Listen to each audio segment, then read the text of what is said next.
Hello and welcome to the Career Saver. Myself Subhas Poddar, who is presenting a set of only 15 questions on 15th Finance Commission recommendations. It will help you in the upcoming exams. Now look at these questions and solve it. Question number 1 देखें। 15वें वित्त आयोग की सिफारिशें किस अवधि के लिए है? तो ये अवधि का ऑप्शन है वर्ष 2015-20, 21-22, 20-25, 21-26। तो ये आपको अवधि पूछता है एग्ज़ाम में। ये अच्छा प्रश्न है, बार बार पूछा जाता है अवधि के बारे में। तो इसका आंसर हो जाएगा डी, 2021-26। और ये जो ए नंबर ऑप्शन है, ये 14वें वित्त आयोग की सिफारिश जो आई थी उसकी अवधि थी 2015 से 20। 2 नंबर देखें। 14वें वित्त आयोग की सिफारिशों की तुलना में 15वें वित्त आयोग ने स्थानीय सरकारों के अनुदानों में वृद्धि की सिफारिश की है। यानी इस बार जो आया है रिकमेंडेशन 15वां वित्त आयोग का, वो पिछले यानी 14वें वित्त आयोग की सिफारिशों की तुलना में, ऐसा प्रश्न है। तो लोकल गवर्नमेंट को जो ग्रांट दिया गया है उसमें कितना वृद्धि किया, कितना %, यही प्रश्न है। तो ये देखें 32, 42, 52, 62। तो इसका आंसर हो जाएगा सी, 52% वृद्धि हुआ है। अब देखें इसका थोड़ा सा डेटा ले लें। 14वें वित्त आयोग ने सिफारिश की थी स्थानीय सरकारों के लिए अनुदान 2,87,436 करोड़ रुपये, लेकिन इस बार 15वें वित्त आयोग की सिफारिश में इसे बढ़ाकर 4,36,361 करोड़ रुपया कर दिया गया है, जो 52% वृद्धि को दर्शाता है। 3 नंबर देखें। प्राथमिक स्वास्थ्य देखभाल में कमी को दूर करने के लिए कितना अनुदान देने की सिफारिश 15वें वित्त आयोग ने की है? प्राइमरी हेल्थ केयर में जो कुछ गैप रह गया था उसको दूर करने के लिए ये अनुदान का सिफारिश किया है 15वां वित्त आयोग। तो उसका रकम देखिए ऑप्शन में है, लगभग 50,000 करोड़ रुपये, 60,000, 70,000, 80,000। तो इसका भी आंसर सी जाएगा, लगभग 70,000 करोड़ रुपये सी होगा। अब देखें इसमें कुल राशि 70,051 करोड़ रुपये दी गई है for plugging the critical gaps in primary health care. Local government के अनुदानों में से, यानी कि जो पूरी रकम थी 4,36,361 करोड़ रुपये, उसमें से ही 70,051 करोड़ रुपये प्राइमरी हेल्थ केयर के गैप को भरने के लिए दिया गया है। 4 नंबर देखें। नए नगरों के इंक्यूबेशन के लिए 15वें वित्त आयोग ने निष्पादन आधारित अनुदान देने की अनुशंसा की है, यानी परफॉर्मेंस बेस्ड ग्रांट। इसका रिकमेंडेशन किया है 15th फाइनेंस कमीशन ने। किस बात के लिए? Incubation of new cities. तो उसमें कितना रकम दिया है, कितने की अनुदान की सिफारिश की गई है? ऑप्शन देखें 5,000 करोड़ रुपये, 8,000, 10,000, 15,000। तो इसका आंसर हो जाएगा 8,000 करोड़ रुपये। आंसर इसका बी होगा। ये भी जो टोटल रकम है लोकल गवर्नमेंट के अनुदान के रूप में, उसमें से ही इतना दिया गया है। 5 नंबर देखें। साझा नगर पालिका सेवाओं के लिए कितना अनुदान देने की सिफारिश 15वें वित्त आयोग ने की है? साझा नगर पालिका सेवाओं यानी शेयर्ड म्यूनिसिपल सर्विसेज के लिए कितना ग्रांट देने की पेशकश हुई है, सिफारिश की गई है? ऑप्शन देखें 400 करोड़ रुपये, 420, 450, 500। तो इसका आंसर सी हो जाएगा, 450 करोड़ रुपये दिए गए हैं। ये भी उसी में से है, टोटल में से जो स्थानीय सरकारों के लिए अनुदान की सिफारिश की गई, उसी में से ये भी है 450 करोड़ रुपये। 6 नंबर देखें, वर्ष 2025-26 तक रूर्बन आवंटन, रूर्बन समझ रहे हैं, रूरल प्लस अर्बन को रूर्बन कहा जाता है, उसमें जो एलोकेशन किया गया की सिफारिश की गई है वो कितनी है, वो उसका रेशियो पूछा गया है। तो ऑप्शन देखें 67-33, 65-35, 70-30, 75-25। तो इसका आंसर 65-35 होगा।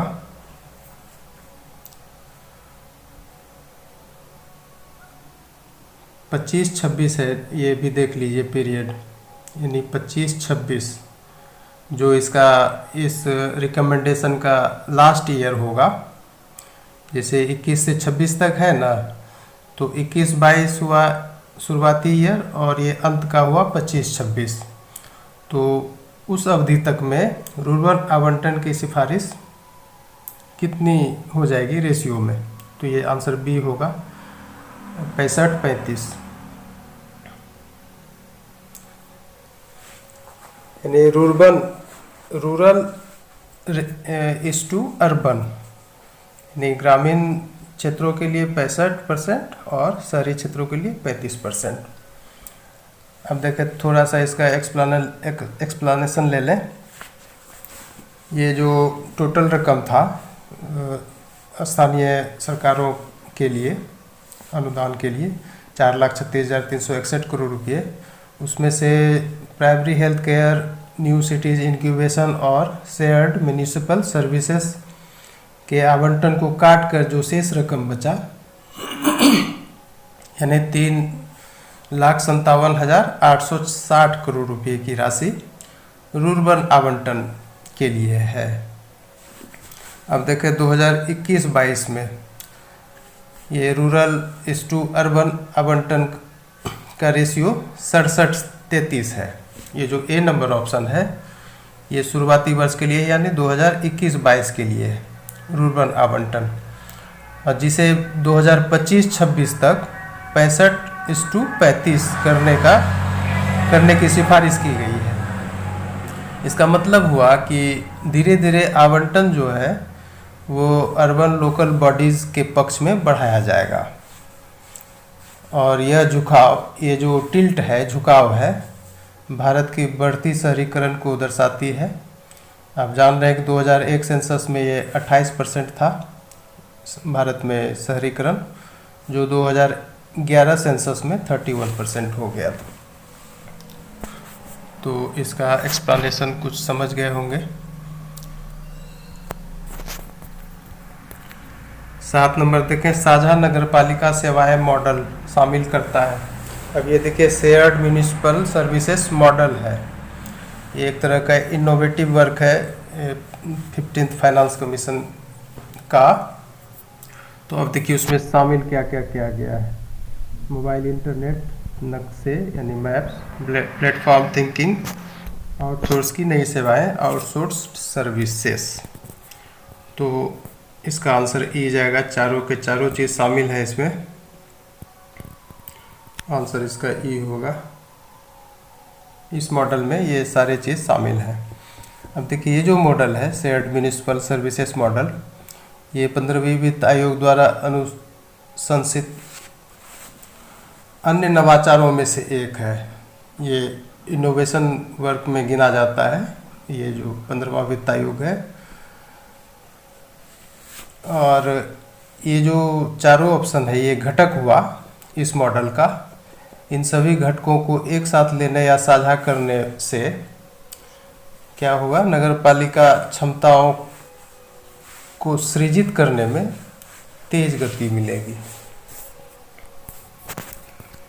8 नंबर देखें, 15वें वित्त आयोग की अनुशंसाओं में राज्यों के बीच सभी स्थानीय सरकारों के लिए अनुदानों के आवंटन में जनसंख्या और क्षेत्रफल का भार है। ये देखिए अब तो ये सारा स्टेट में जाएगा ना, ये पैसा जो ये रिकमेंड किए हैं ग्रांट के रूप में लोकल बॉडीज़ के लिए, लोकल गवर्नमेंट के लिए, तो ये सब स्टेट में जाएगा। तो अब वहाँ देखा जाएगा कि जनसंख्या और क्षेत्रफल दो ही चीज़ है, तो क्या वेटेज रहेगा उसका। देखिए 60, 40, 70, 30, 80 20 90 10। तो ये डी नंबर आंसर होगा 90 10, यानी 90% वेटेज दिया जाएगा पॉपुलेशन को और 10% क्षेत्रफल को, एरिया को। और ये 14वें वित्त आयोग की सिफारिश में भी यही चीज़ था, इसमें भी यही रखा गया, यानी कि अनचेंज्ड रखा गया है इस वेटेज को। 90% पॉपुलेशन का वेटेज देगा और 10% क्षेत्रफल का वेटेज देगा। आंसर इसका डी होगा। 9 नंबर देखें, 15वें वित्त आयोग की अनुशंसाओं में शहरी संकुलों पर फोकस किया गया है, जो शामिल नहीं करता है। ये एक नया टर्म है, यूएज, यानी अर्बन एग्लोमेरेशंस, शहरी संकुल, इस पर फोकस किया गया है। अब देखें इसमें शामिल क्या, कौन सा ये घटक नहीं है। नीचे जो ऑप्शन है शहरी संकुल में, शहरी स्थानीय निकाय, ULBs, census towns, outgrowths, green growth, तो ये ऊपर का तीनों चीज़ शामिल है इसमें शहरी संकुल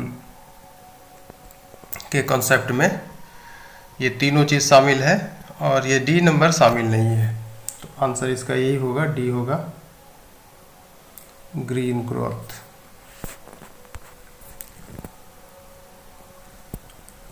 देखें ये जो आउट ग्रोथ का क्या मतलब हुआ, आउट ग्रोथ का मतलब हुआ कि ऐसे चीज़ का विकास होना जो दूसरे चीज़ के द्वारा हुआ, यानी a thing that grows out of another thing, दूसरे चीज़ से किसी चीज़ का विकास होना आउट ग्रोथ कहलाता है। या फिर नेचुरल जो डेवलपमेंट होता है उसको भी आउट ग्रोथ बोलते हैं। 10 नंबर देखें, वर्ष 2011 में कुल शहरी आबादी में से कितने प्रतिशत शहरी संकुलों में रहे। अब देखें ये कुल शहरी आबादी 2011 में कितना था, 377 मिलियन था। उसमें से पूछ रहा है कितना परसेंट ये शहरी संकुल में रहा यूएज में। तो देखें 51, 55, 61, 65 ये परसेंटेज है, तो इसका आंसर 61 हो जाएगा, 61%।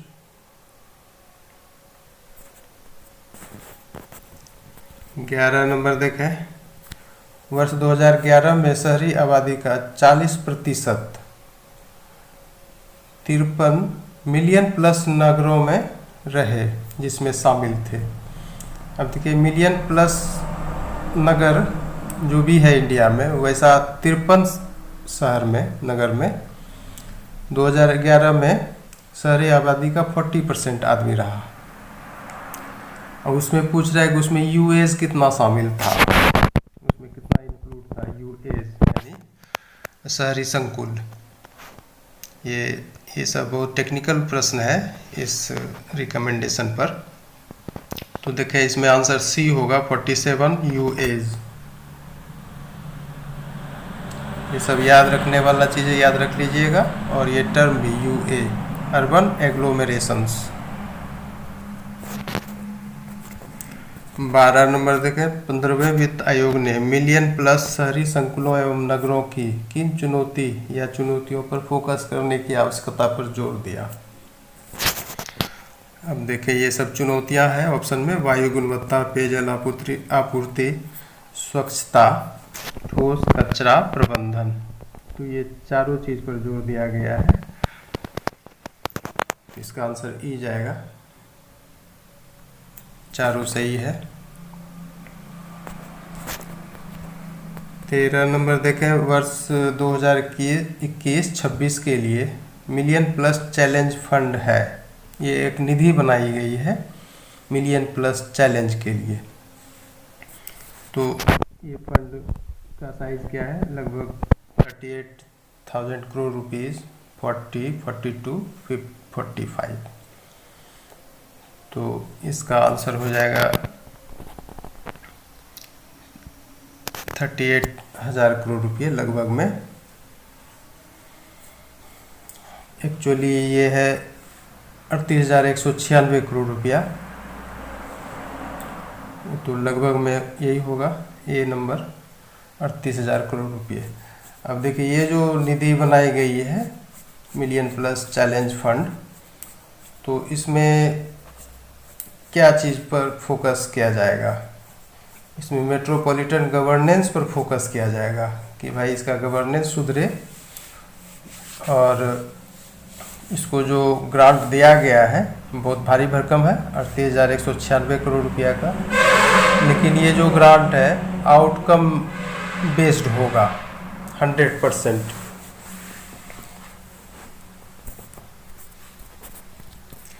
चौदह नंबर देखें, वित्त आयोग के अध्यक्ष को अवश्य वैसा व्यक्ति होना चाहिए जो वित्त आयोग के अध्यक्ष की अर्हता के बारे में पूछा जा रहा है, यानी क्वालिफिकेशन के बारे में।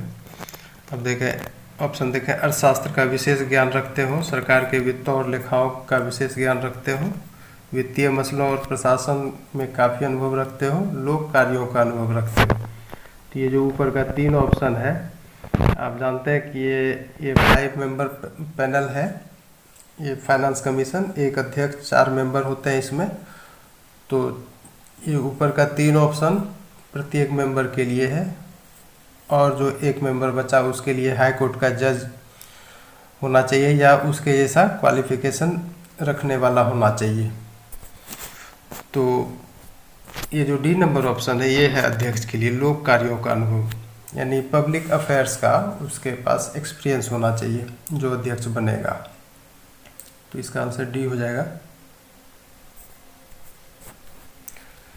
15 नंबर देखें, प्रथम वित्त आयोग का गठन हुआ, ये सभी लड़के जानते हैं, 1951। इसके अध्यक्ष को भी जानते हैं, नियोगी साहब थे, आंसर सी हो जाएगा।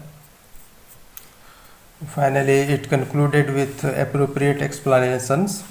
Revise these questions and get boosted to fight well in your upcoming exams. Till then, thanks and good night.